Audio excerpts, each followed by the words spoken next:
लोग सीबीआई की जांच के लिए उस समय में न्यायालय में भी अर्जी लगाई गई, सुप्रीम कोर्ट, हाई कोर्ट, सभी लोगों ने उसको सुना।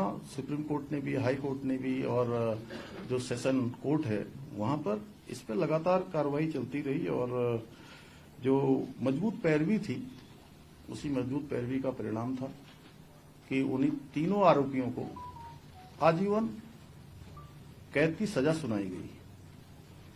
अब इधर एक प्रकरण ये आया है कि ऑडियो एक आया है, और ऑडियो में उन्होंने कई लोगों के नाम लिए हैं अलग अलग प्रकार से, और हमने कहा कि भाई ऑडियो की जांच करी जाए, और जांच के लिए जो है एक एसआईटी का गठन भी कर दिया गया इसमें। और जिन लोगों ने ऑडियो पर बात की है उनसे भी बात करने का पुलिस ने प्रयास किया है।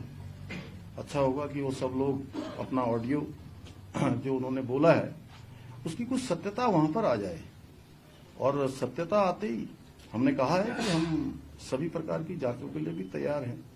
हम कहीं पर ऐसा नहीं है, क्योंकि हम भ्रम की स्थिति भी राज्य के अंदर नहीं बननी चाहिए, और हमारा ऐसा ट्रैक रिकॉर्ड रहा है कि अगर कोई गलत काम करेगा, कहीं भी कोई दोषी होगा, तो किसी कीमत पर भी वो छूट नहीं पाएगा, चाहे कोई हो, किसी भी कीमत पर वो छूटने वाला नहीं है। लेकिन ऑडियो की सत्यता, ऑडियो में तो बहुत सारी बातें उन्होंने करी है। एक में वो ऑडियो में ये भी कहते हैं कि मैं पार्टी का अध्यक्ष बनने वाला हूं, जो हमारे महेंद्र जी बैठे हैं यहाँ पर, वो ये भी कह रहे थे। अब पता नहीं, आप सब लोगों ने भी सुना होगा, उन्होंने अन्य बातें भी बहुत सारी की गई हैं।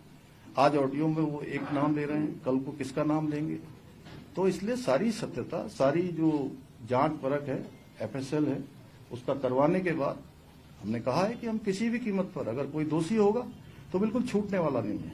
लेकिन हाँ, ये जरूर ऐसी बात है कि इसमें एक दो ऑडियो पर बात होती है, ऑडियो के पास बात होने के बाद सीधे प्रेस कॉन्फ्रेंस देहरादून में नहीं होती है जी, देहरादून से सीधे दिल्ली होती है प्रेस कॉन्फ्रेंस। समझ में नहीं आ रहा है कि आखिर एक ऑडियो के आधार पर इतना बड़ा बवंडर राज्य के अंदर किया जा रहा है। हम भी राज्य के अंदर काम करते हैं, हमने भी ईमानदारी से काम किया है, और कोई भी अगर किसी के पास भी कोई सबूत होगा तो मैं बिल्कुल आप सबके सामने स्पष्ट करना चाहता हूं, कोई छूटने वाला नहीं है। हाँ, अगर देखिए, हिंदुस्तान के अंदर उम्र कैद की सजा बहुत बड़ी सजा होती है, और किसी को उम्र कैद की सजा मिली हुई है, अगर कोई उसमें और होता, कोई और होता, तो वो ऐसा नहीं हो सकता है कि वो उसका नाम नहीं बताते, उसका नाम जरूर बताते। और एक ऑडियो में वो आपस में बात करते हुए यह भी कह रहे हैं, एक में कह रहे हैं कि इसकी हत्या हुई है, बेटी के बारे में कहते हैं कि हत्या हुई है, और दूसरे में कहते हैं कि इसने आत्महत्या कर ली। अब इनकी कौन सी बातों को सच माना जाए? मैं तो आप ही लोगों से पूछता हूं कि आप ही लोगों में से कोई अगर किसी का कोई प्रश्न हो इस बारे में, तो एक में कहते हैं कि हत्या हुई है, और दूसरे में खुद ही कहते हैं कि इसने आत्महत्या कर ली। अगर हम इनकी आत्महत्या की बात मान लें तो कहीं ऐसा तो नहीं कि न्यायालय में जाके इससे उनको इसका कहीं ना कहीं इस रूप में भी कोई जो है कोई षड्यंत्र तो नहीं चल रहा है? इतनी बड़ी सजा हो चुकी है, हम हर जांच के लिए तैयार। हमने कब मना किया कि हम कोई जांच नहीं करवाएंगे? सर एक सवाल ये भी है कि जो आप देख रहे हैं कि लोग सड़कों पर हैं, विरोध प्रदर्शन हो रहे हैं, और अब धीमे ही सही लेकिन बीजेपी के संगठन में भी आवाज उठ रही है कि जन भावनाओं का ख्याल रखना चाहिए। लोग सोशल मीडिया पर भी, अगर आप ही का नाम आ जाएगा तो क्या करेंगे कल? जन भावनाओं नहीं, पहले मुझे आप बताइए, आपका नाम आ जाएगा तो क्या करेंगे? अगर आपका नाम कह दे वो ऑडियो वाला, तो क्या करेंगे बताइए पहले मुझे। इस विरोध को नहीं, अभी इस देखिए, विरोध है। हम लोगों ने कहा है कि हम कोई चीज हम जांच करवा रहे हैं, एफएसएल के लिए बुला रहे हैं। अगर उनके पास सत्यता है, कोई बात है, तो भाई वो भाग रहे हैं ना, उनको हम ढूंढ रहे हैं। आपको पता है वो कहाँ है? आप ला दीजिए ना भाई साहब, प्लीज आप हमारी मदद कर दीजिए ना, राज्य की मदद कर दीजिए, प्रशासन की। क्या उनके पीछे कोई ऐसे लोग हैं जो पार्टी के अंदर है, या उन्हें कौन बैकअप कर रहा है? इनका हौसला कैसे आ गया? अब देखिए,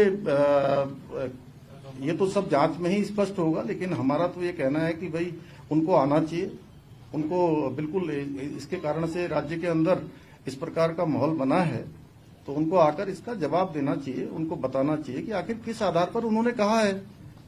और जो भी होगा, चूंकि जांच चल रही है, तो देखिए बहुत दिनों तक ये मामला, ये जो धुंध लगी है, ये धुंध छटेगी, और धुंध छटने के बाद निश्चित रूप से बादल हटेंगे, कोहरा छटेगा और सूरज निकलेगा। साफ सफाई होगा। स्वामी जी, क्या इसमें सीबीआई जांच की आप कोई संस्तुति करने जा रहे हैं या एसआईटी पर ही आप लोग अभी वो रहेंगे? ये बात तो मैं सबसे लास्ट में बताऊंगा। आप लोगों का और कोई प्रश्न हो तो पहले पूछ लीजिए। धामी सर, हाँ, एक धामी जी, मिनट। मेरा सवाल है, राम के विकास को लेकर योजना के बारे में काम किया आपने, आपको लगता है 11 साल सरकार को लाने में क्यों लगा दी? बहुत पहले वाला चाहिए विकास को लागू।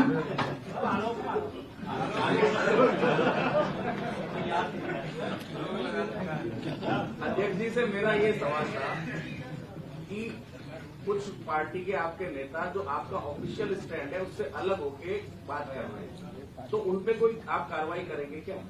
देखिए, वो हमारा इंटरनल मामला है, वो बहुत बड़ी बात नहीं है। लेकिन जो एक बड़ी बात है वो ये है कि हमारे राज्य के अंदर जो भ्रम की स्थिति बनी है, जो उनके परिवार को कष्ट हुआ है, और जो परिवार की बेटी गई है, हम सबका परिवार है, पूरा राज्य है। मैं तो ये कहता हूं कि अभी आपने भी कहा, जैसे आपको भी भाई साहब कुछ पता हो तो उनके बारे में बताइए। जरूर हम जो है इस पर करेंगे जांच। बिल्कुल जो है, मैं बहुत संवेदनशीलता से बोल रहा हूँ, बहुत जिम्मेदारी से बोल रहा हूँ। हम किसी जांच से कहीं जाने वाले नहीं है। हमें जो जांच की आवश्यकता पड़ेगी हम वो सब जांच करवाने को तैयार है। आपको पता है, पिछली बार छात्रों का मामला आया था, तो छात्रों के मामले में हमें लगा कि भाई 8 दिन हो गए, 10 दिन हो गए, और सच में छात्रों को लग रहा था कि कोई इसमें गड़बड़ है, क्या है। तो हम गए, उन्होंने कहा कि भाई यहाँ पेपर आ गया, बाहर आ गया। एक बात थी, तो उसकी सीबीआई जांच होनी चाहिए। तो हमने सीबीआई जांच की संस्तुति करी और उसके बाद पूरी कमेटी बैठा ली। कमेटी बैठाने के बाद हमने उस परीक्षा को भंग भी कर दिया। इसमें भी अब जिन्होंने शिकायत करी है, उस अगर वो उनकी मंशा अगर साफ है, वो न्याय दिलाना चाहते हैं, हम भी न्याय दिलाना चाहते हैं। हमारी बेटी है, हमने न्याय के लिए ही उसके लिए इतना संघर्ष किया कि एक दिन भी आरोपी तीनों के तीनों जेल से बाहर नहीं आ पाए, एक दिन भी जेल से बाहर नहीं आए। उम्र कैद की सजा हो रही है। अगर मान लिया जाए कि यहां पर महेंद्र भट्ट जी हैं, ये हमारे महामंत्री हैं, अगर ये किसी आरोप में दोषी होंगे और जेल ये चले जाएं, प्रभारी जी हमारे, बताइए मुझे। तो अगर ये जेल जा रहे होंगे, सजा हो रही होगी, तो क्या इनका नाम नहीं बताएंगे? उन तीनों ने नाम बताना चाहिए था। लेकिन उसके बावजूद भी ये प्रकरण आया है, बहुत गंभीर प्रकरण है। मुझे लगता है कि आप लोगों को क्या ये नहीं लगता कि भाई एक नाम बोल दिया ऑडियो से, ऐसा ही ऑडियो पेपर लीक के मामले में भी हुआ था। अब हमें तो ये लग रहा है कि ये कोई क्या है कि पेपर लीक में भी इसी प्रकार का ऑडियो बनाया जाता है, उसके बाद हंगामा किया जाता है। इसके बाद जो है कुछ लोग, कहीं ऐसा तो नहीं कि बेटी अंकिता को बार बार उसकी आत्मा को इस तरह से करके राज्य के अंदर एक माहौल खराब करके अपनी राजनीतिक जमीन तलाश रहे हैं। कहीं ना कहीं मुझे लगता है कि जो है वो उसको आगे, अरे भाई राजनीति करने के और बहुत सारे रास्ते हैं। हम लोग राजनीति करने के लिए उत्तराखंड की जनता के विश्वास के लिए काम कर रहे हैं, उत्तराखंड की जनता के लिए काम कर रहे हैं। आप अच्छे मुद्दे लाइए और इस मुद्दे पर हमारा बिल्कुल स्टैंड क्लियर है। हम हर जांच के लिए तैयार है। आपको कोई षड्यंत्र कर रहा है? बोलने दो यार सीएम साहब। नहीं, आप एक मिनट, एक एक करके मैं सबसे बोल रहा हूं। मैं तो खुद ही आपसे पूछता हूं, आप बताइए, आपको लग नहीं रहा है कि षड्यंत्र है? अगर ये मोबाइल बंद करके जाना, एक ऑडियो रिलीज करके, एक ऑडियो रिलीज होता है, उसके बाद प्रेस कॉन्फ्रेंस यहां नहीं होती है, प्रेस कॉन्फ्रेंस दिल्ली में होती है, और हमारे जो प्रभारी जी का नाम लिया गया, प्रभारी जी ने अपने, आप लोग भी सोशल मीडिया देखते हैं, पुलिस ने भी वेरीफाई कर लिया, सारे अकाउंट ट्विटर सब देख लिए उनके। वो पिछले उस दिन 10 तारीख से लेकर 20 तारीख के बीच में उत्तराखंड में उनका आना ही नहीं हुआ कभी। ये तो आप लोगों ने भी सारा रिकॉर्ड देख लिया होगा, उनकी जो पुरानी फेसबुक इत्यादि देख लेंगे तो उसमें आ जाएगा सारा। अब आप स्वयं अंदाजा लगाइए, अगर उनके पास कुछ है तो भागे क्यों हैं? सर ये क्या हम सुरेश राठौर और दुष्यंत गौतम की व्यक्तिगत लड़ाई का परिणाम है क्या ये? देखिए, वही उसी के लिए तो हम लोग जांच कर रहे हैं कि आखिर उन्होंने बोला है तो क्यों बोला है। वो आए और वो बोले और उनको जवाब तो देना पड़ेगा। वो उनके घर में भी हम लोग गए हैं, पुलिस गई है, प्रशासन के लोग गए हैं, रिक्वेस्ट भी कर रहे हैं। हम लोग अनेक माध्यमों से उनसे संपर्क करने का प्रयास कर रहे हैं कि सुरेश जी आइए और बताइए, भाई कुछ आपने, इतनी बड़ी बात हो गई है, इतने लोगों के मन में शंका पैदा हो गई है, राज्य के अंदर लोग जो है अविश्वास की स्थिति से गुजर रहे हैं। आए आप, मैं तो उनसे निवेदन कर रहा हूं कि वो आए, कोई सबूत दें, और मैं बिल्कुल गारंटी के साथ कह रहा हूं कि कोई किसी में बसने वाला नहीं है। जो प्रदेश में सरकार की तरफ से क्या ऐसे लोगों को आप अपील करेंगे कि ऐसे संवेदनशील मुद्दे पर सियासत न करके एक संतुलन बनाए ताकि वाकई। मैंने कहा कि देखिए जिन लोगों को जनता बार बार बाहर का रास्ता दिखा रही है, वो बेटी अंकिता को अपना हथियार न बनाए। बेटी अंकिता के हत्यारों को, उनके आरोपियों को, उनको अपराधियों को सजा देने का काम सरकार का है और हम प्रतिबद्ध होकर संकल्प होके ये कहना चाहते हैं कि कोई नहीं छूटने वाला है। जिसने भी जो है न पहले छूटे हैं न कहीं किसी का नाम आएगा तो कोई छूटेगा। कोई वीआईपी नहीं है, सोसाइटी भी ये कह रही है कि कोई वीआईपी नहीं है। संदेह की स्थिति में गिरफ्तारी हो जाती है, लेकिन ये जो पूर्व विधायक का बयान आया, जो रिकॉर्डिंग आई है, वो आपके परिवार के बीच से आई है। भारतीय जनता पार्टी के वो पूर्व विधायक रहे, संदेह इसलिए ज्यादा होता है शायद वो उस स्थिति को जानते होंगे। नहीं, देखिए ऐसा एक तो मैं आपको बताऊं कि वो हमारी पार्टी में थे, लेकिन पिछले 1 साल 1.5 साल पहले, साल भर हो गया, 1 साल से ज्यादा समय लगभग हो गया है कि वो पार्टी में नहीं है। पार्टी ने उनको जो भी ये प्रकरण हुए, इन्हीं सब प्रकरणों के कारण से पार्टी से निष्कासित किया था। और देखिए अगर उनके पास सच में ये बात भ्रम की बनी तो उनको आना चाहिए सामने, वो जिम्मेदार व्यक्ति हैं, वो आकर उनको बताना चाहिए। नहीं, मैं तो आप लोग प्रश्न करिए, नहीं तो फिर मैं भी कुछ प्रश्न कर लेता हूं आप लोगों से, अगर आप लोग नहीं कर रहे हैं तो। नहीं पूछे, जिसको जितना कड़वा प्रश्न पूछना उतना पूछ ले, लेकिन पूछना अच्छे से। आपकी तरफ सरकार की तरफ ने ये कहा कि वीआईपी नहीं है, आपकी एसआईटी जिन्होंने जांच की थी उन्होंने भी कहा वीआईपी नहीं है। संगठन की तरफ से जो प्रेस कॉन्फ्रेंस हो रही है ये कहा जा रहा है वीआईपी नहीं है। अंकिता भंडारी के संबंध में एक आदमी बताइए इस पूरे सभी पत्र। अरे तुम्हारा सवाल मैंने ले लिया, चलो ले लिया भाई, ले लिया। अब जो आगे जो आप आगे बोल रहे हैं, मैं आगे आप जो आगे बोलने वाले हैं मैं उसका जवाब भी दे दूंगा। अगर मैं यहाँ आया हूँ तो मैं जानता हूँ कि आप क्या पूछने वाले हैं उससे आगे। और मैं सारी प्रेस कॉन्फ्रेंस देखता हूँ, सारी प्रेस कॉन्फ्रेंस में सबसे ज्यादा प्रश्न पूछने वाले आप ही होंगे। ठीक है मेरे दोस्त, बहुत बधाई। अब देखिए ऐसा है, आपके जितने नहीं रुक जाइए, मैं पूछूंगा ना, सबके जवाब दूंगा भाई। अब अरे यार आप पूछो, चलो रुको अब तक की जितनी प्रेस कॉन्फ्रेंसों में आपको जो जवाब नहीं मिले, आज मैं सारे जवाब देने के लिए यहाँ आपके बीच में आया हूँ। जो भी कमी पेशी आज मैं सबका, अरे मैं आप ही का जवाब दे रहा हूँ, तुम्हारा दे रहा हूँ। तुम बहुत अच्छे लड़के हो, मैं बहुत पहले से जानता हूँ तुम्हें।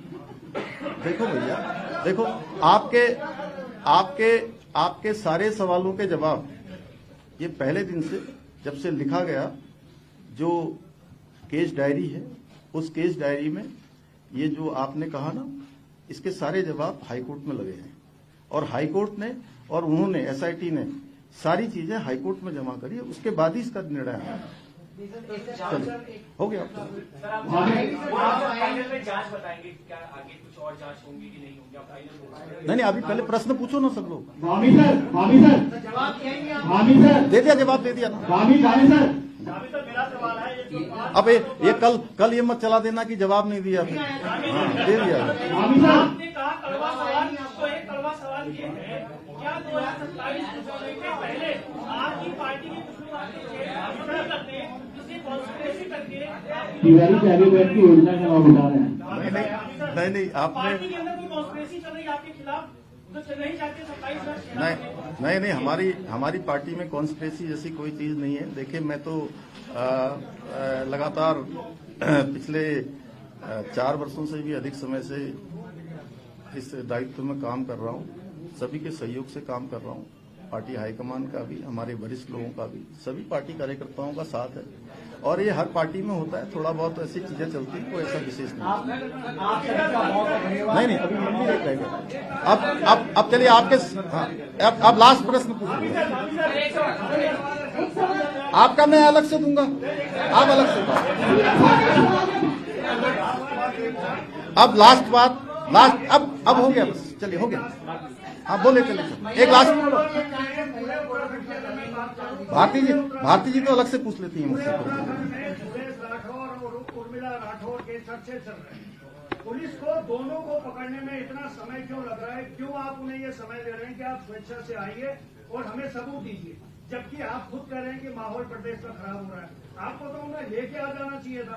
क्या हम ये समझे कि सब मामलों में प्रक्रिया ऐसे ही रहेगी कानून की जैसे तय रखी गई है? आपको जानकारी है उनके बारे में, कहाँ है करके?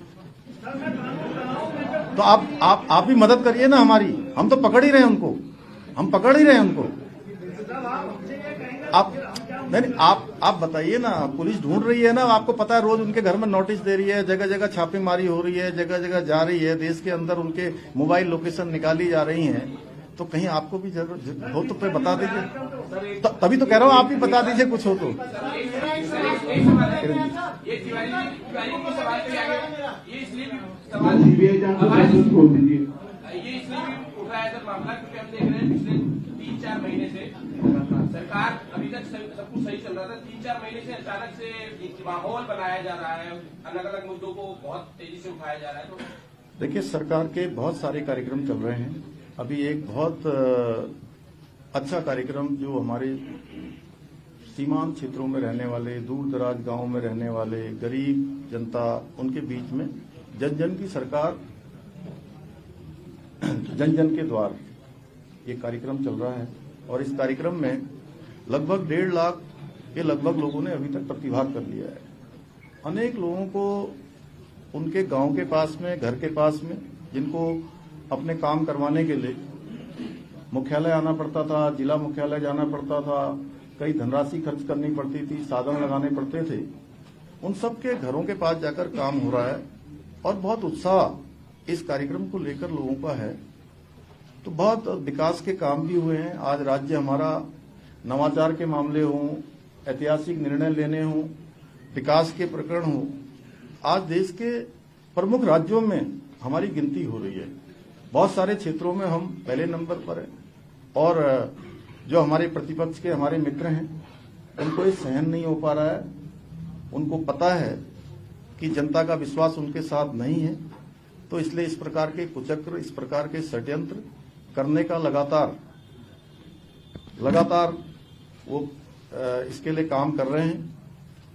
तो जनता सब जानती है, फैब्रिकेटेड माहौल ज्यादा दिन नहीं चलने वाला है। हाँ, मैं अब चूंकि आप लोगों ने, सब लोगों ने सारे प्रश्न कर लिए हैं, मैं इतना कहना चाहता हूं, क्योंकि इस पूरे प्रकरण में राज्य की जनता को भी कहीं न कहीं सबने संवेदनशीलता के साथ इस मुद्दे पर विशेष रूप से अपनी भागीदारी भी की है, अपना मत भी दिया है।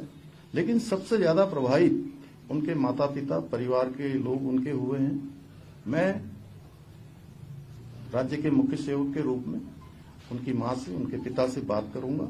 बात करने के बाद कानूनी रूप से सभी चीजों का अध्ययन करने के बाद उनका जो भी हमारे लिए, जो भी वो अपनी बेटी के न्याय के लिए चाहते होंगे, हम उसको आगे बढ़ाएंगे।